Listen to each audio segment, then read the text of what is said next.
Perkenalkan, nama saya Catur Andianto, CDP Angkatan 6 dari SMA Negeri 1 Purbalingga.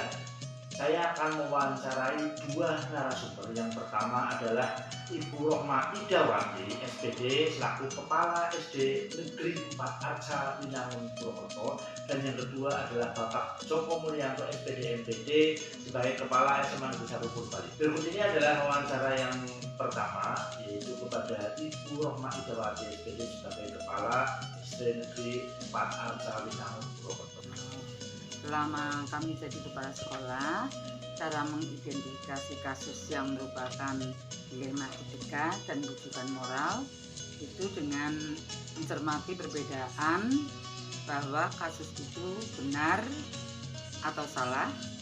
Kalau yang dipilih sama-sama benar, berarti itu dilema etika. Sedangkan kalau kasus itu berbeda antara salah atau benar, berarti itu merupakan rujukan moral.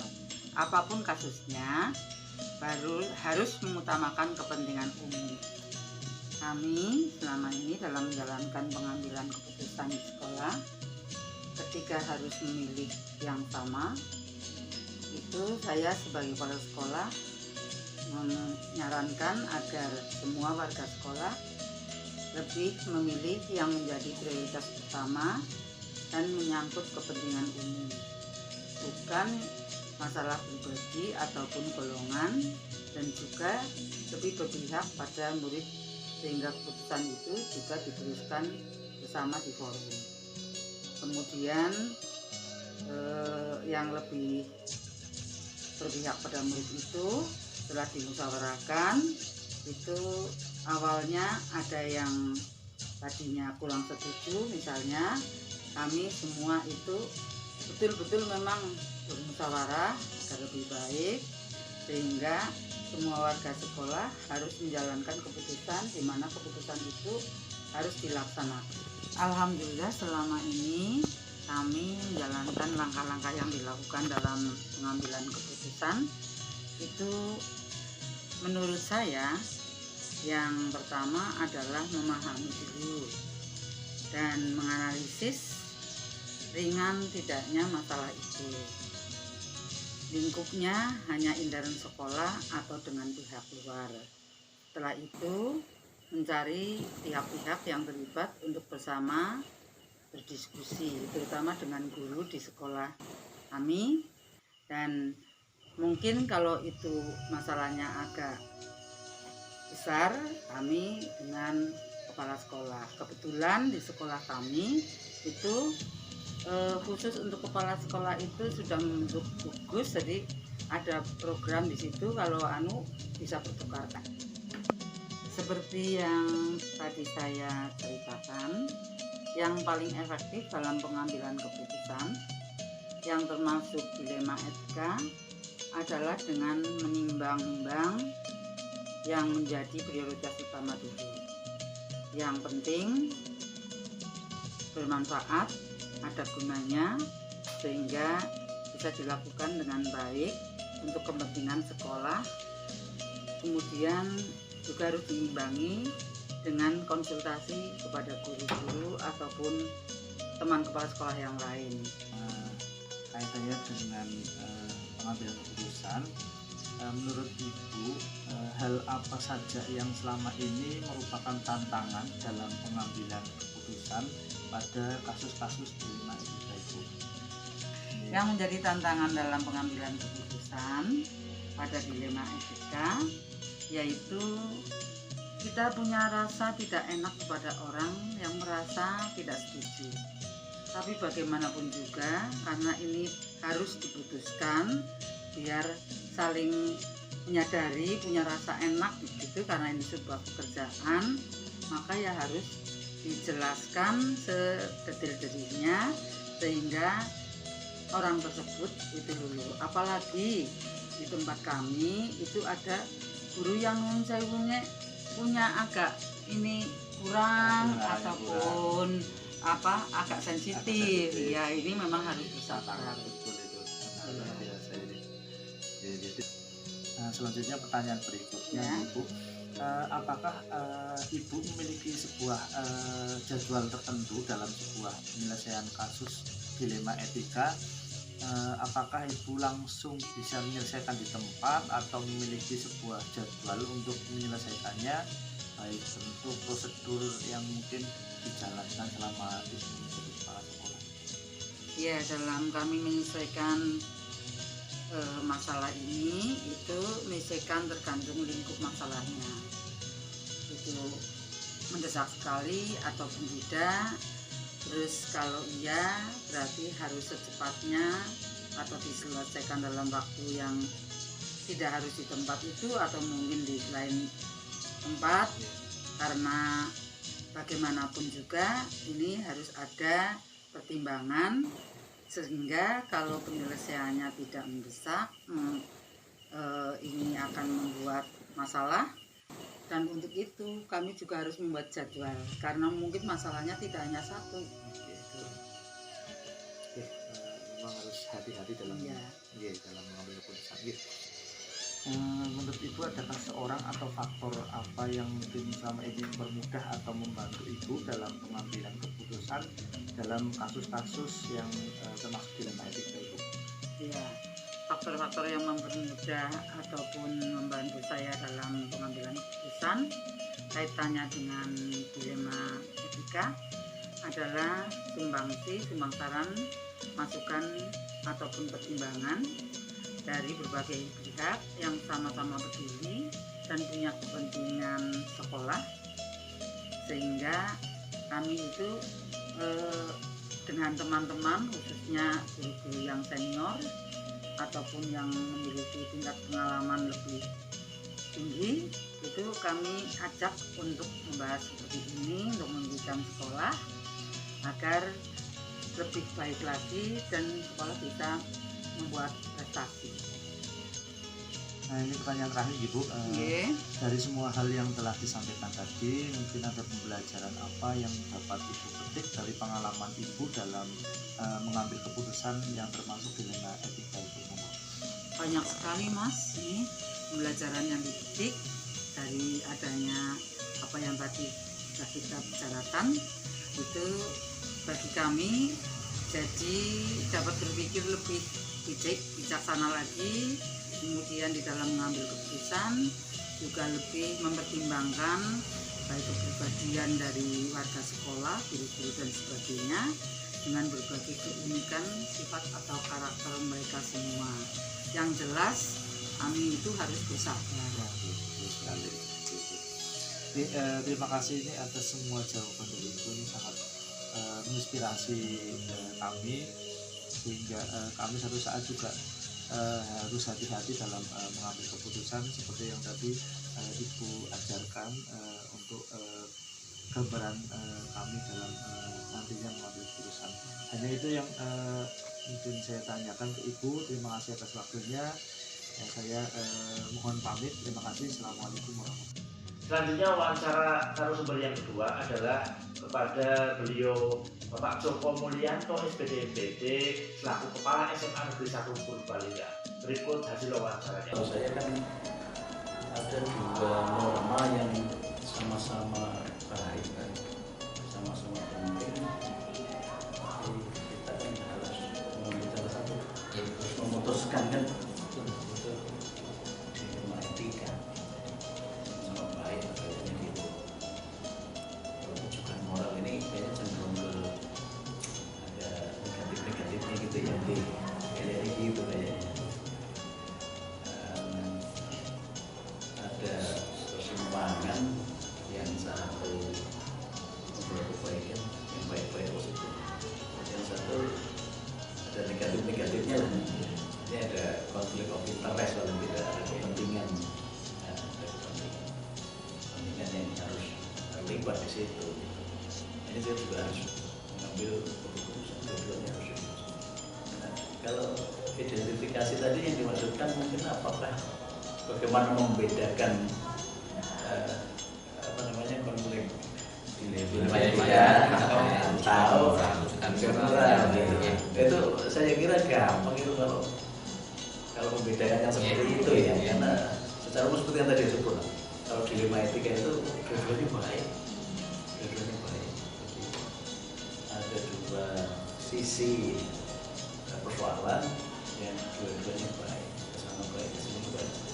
Jadi biasanya teridentifikasi kalau di sebuah lembaga itu ketika suatu problem kita floor forum itu antara yang ke utara dan ke selatan itu paru-paru. Nah, jadi biasanya seperti itu. Tapi ini ranahnya adalah kepentingan lembaga, orientasinya pada kepentingan lembaga. Dua-duanya baik. Kalau seperti itu dua-duanya baik lah gampang. Kalau utara baik, ke selatan baik, utara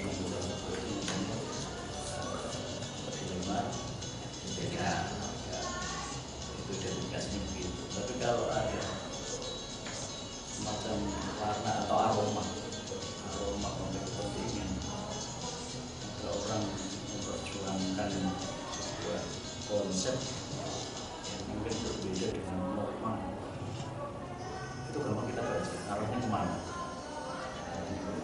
Kalau itu nampak ada keuntungan pribadi, baik perseorangan maupun kelompok nih, dan negatifnya kelihatan, ya itu jadi apa namanya kunjungan moral, ya kira-kira gitu. Mengidentifikasi kayak gitu. Dua-duanya sama-sama baik, atau satu baik, satunya ke hal-hal yang negatif atau negatif. Itu kunjungan moral. Jadi dua-duanya sebenarnya gampang dibedakan, diidentifikasi, tapi mengambil keputusannya lebih sulit di dilema etika. Gitu. Kalau rujukan moral asal kita tegar gitu ya, kita kembalikan kepada norma yang lebih bagus, Jadi jangan mengambil keputusan untuk kepentingan yang ke arah negatif itu tadi. Jadinya konflik interest baik itu perorangan maupun lembaga. Ini menjadi tidak bagus. Tapi kuncinya dua-duanya itu harus diorientasikan pada kepentingan lembaga. Kalau itu baik, lebih baik untuk lembaga, baik pada dilema etika maupun rujukan moral. Rujukan moral bergantung itu yang menentukan pilih, yang menentukan putuskan itu adalah yang lebih banyak kemaslahatan, lebih banyak kebaikannya untuk lembaga. Kalau identifikasinya gampang, lebih kelihatan untuk yang rujukan moral, ini dilema etika.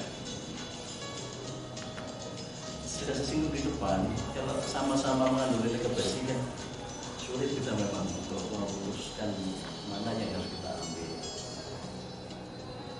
Karena kalau salah mengambil keputusan juga masalah. Sementara pimpinan kepala sekolah itu ya harus memutuskan kan.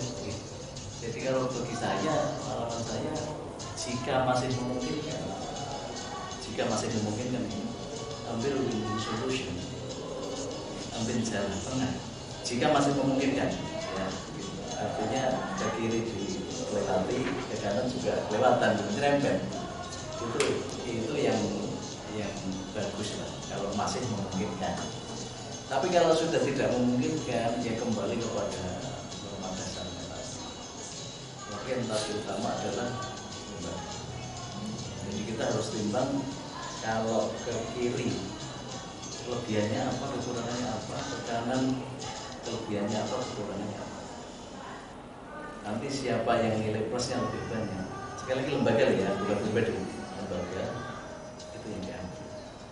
Sebab apapun, betapapun bingung, betapapun banyak masukan, banyak suara, kita harus ambil keputusan. Gitu ya. Jadi ada dua tadi.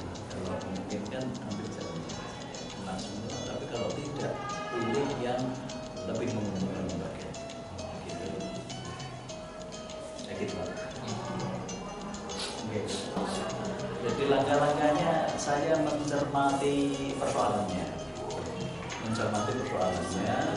kemudian saya analisis ya dengan berbagai referensi ya termasuk tadi aspek keuntungannya untuk lembaga apa, kerugiannya apa, kelemahannya, kelebihannya apa. kita tidak boleh lupa juga boleh bertanya atau minta pendapat dari orang-orang yang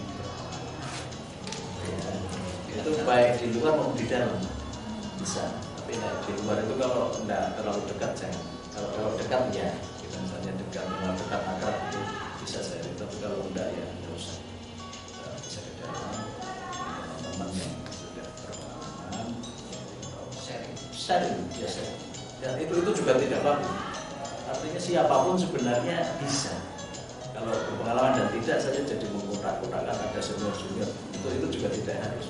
Tapi ya mana yang kira-kira lebih kompeten, itu kayaknya lebih membidain. Itu harus diminta pendapat. Jadi kita membuat keputusan itu ada referensi juga, sampai keyakinan. Jadi kita ini ada keyakinan. Tapi pendapat orang juga penting.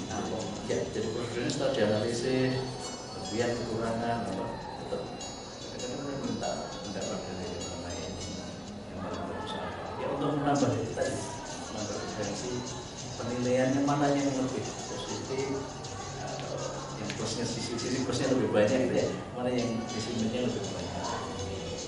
Ini memang di orang lain, terutama ya eksternal kita. Eksternal. Kalau internal paling utama memang teman-teman yang terdekat dengan kita. Kepala sekolah ya perwakilan itu pertama terus teman-teman senior atau tidak terbatas itu junior yang muda-muda pun dan itu memang kompeten ada masalah semua yang bilang dia karena apapun persoalan dipikir sendiri dengan ada dipikir banyak orang nanti banyak masukan itu lebih bagus ada suara dan banyak. Hal-hal apa saja yang selama ini mungkin Bapak anggap efektif, yang paling efektif dalam pengambilan keputusan yang pada kasus-kasus khusus di lingkungan kita? Ini yang paling efektif. Jadi tadi setelah analisis kemudian minta pertimbangan dengan teman-teman ya yang sangat penting juga diingat ini kalau di sana ada norma baku baik peraturan atau ketentuan ya.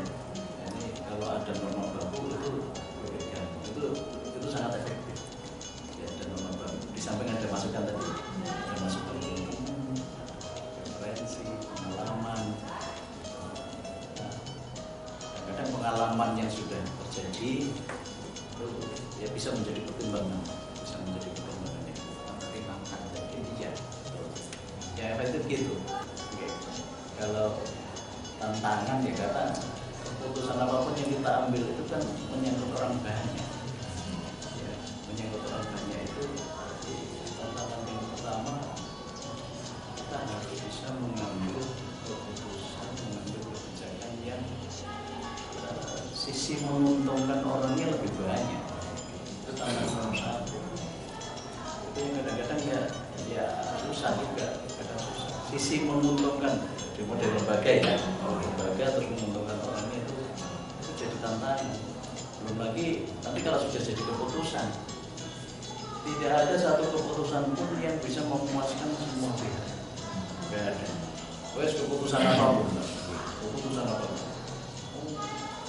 kita mau meneruskan literasi saja,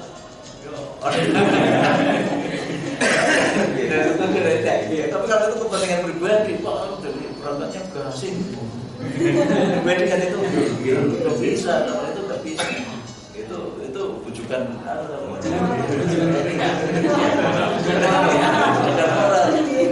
kepentingan itu. Orang-orang membuat usulan, membuat pendapat itu banyak sekali yang sebenarnya memperjuangkan kepentingan itu banyak. Itu yang harus kita pahami. Banyak orang yang seperti itu, tidak semata-mata untuk lembaga. Nah, ini juga tantangan itu. Tapi apapun keputusan yang kita buat itu tidak akan pernah bisa memuaskan semua orang. Tapi itu bagian dari itu. Sehingga kita bagaimana memberikan pencerahan, memberikan penjelasan. Nah, bisa. Kalau udah bisa ya udah. Itu tinggal kita identifikasi problem ini tingkat kemendesakan untuk diselesaikan itu tinggi apa enggak? Kalau harus diputuskan dalam jangka dekat, ya berarti perhitungan tadi harus dilakukan cepat, karena kita harus segera memutuskan. Ada dua persimpangan tadi, jadi mungkin kita lebih banyak ke yang konflik tadi, konflik etiknya. Karena kalau yang kedua tadi itu lebih gampang sebenarnya kalau yang kedua. Kalau yang pertama ini kan lebih sulit, karena dua-duanya membawa kesaksian. Jadi kalau tingkat kemendesakan untuk diskusikan tinggi, kita butuh berpikir cepat. Kalau ada komunikasi dengan teman-teman, ya sharing itu juga harus cepat. Tapi kalau tingkat kemendesakan sebuah keputusan untuk diterapkan itu tidak tinggi, makanya bisa ancam gitu ya, bisa itu ya bisa dilihat terschedule lah ya. Hari ini untuk apa, besok buat apa, bisa dirancang lah. Kapan mau bertanya, sharing pada teman-teman, kapan mengidentifikasi plus minusnya itu bisa. Jadi kalau terschedule itu bisa. Yang biasanya terschedule itu satu, kemendesakan tinggi, dua, berat ringannya potensi resiko tahapan, tidak jadi sebagai tahapan lah. Kalau potensi resiko manakala terjadi kesalahan pengambil keputusan itu besar, maka mungkin tahapannya dipikir lebih panjang. Bisa mengenai sesuatu atau ditanya teman, juga tanya kepada Gusti Allah. Kalau potensi resikonya besar gitu, komunikasi batin ya Mas. ada. Nanti kan Gusti Allah bisikan itu, oh ini kesini. Misalnya itu isi juga penting itu. Intuisi ya. Nah, iya. Keyakinan kita itu. Iya, keyakinan kita. Dan itu kalau saya menyebut itu bisikan. Cara Allah mungkin ya. Ketika kita sudah minta, nanti kan Allah akan memberi jalan. Itu ujung ada kerentaknya kita itu. Ya, insya Allah kalau diterapkan kok lebih membawa manfaat. Apalagi kalau pertanyaannya itu seperti kita semua muslim kan. Kalau mau ada dilema kan harus ada surat. Bertanya kepada orang-orang terdekat itu kan biasa memang dia dedikasinya juga untuk Allah. Jadi dedikasinya para wakil lah, para koordinator, penanggung jawab itu kan orang-orang terdekat. Dia paling paham lapangan. Ya, orang-orang ini paling awal untuk kita mengenai masukan itu yang paling membantu. Samping nanti kalau yang lain sih macam-macam, keluarga ya istri, kan Tetap ada. itu keluarga itu ada orang-orang yang teman dekat kita. Kalau di dalamnya itu struktur di kelembagaan itu yang paling dekat. Kalau keluar ya batas keluarga ya istri, anak juga. Ya, jadi pelajaran yang bisa dipetik ya untuk satu, kepentingan lembaga itu nomor satu. Kemudian yang kedua ya kepentingan warga. Kepentingan warga itu juga harus dipertimbangkan. Ya, karena keputusan apapun memang arahnya ke situ. Jadi jangan sampai membuat keputusan yang bertentangan dengan orientasi lembaga, apalagi membuat keputusan yang kalau tadi saya sebut tidak ada satu keputusan pun yang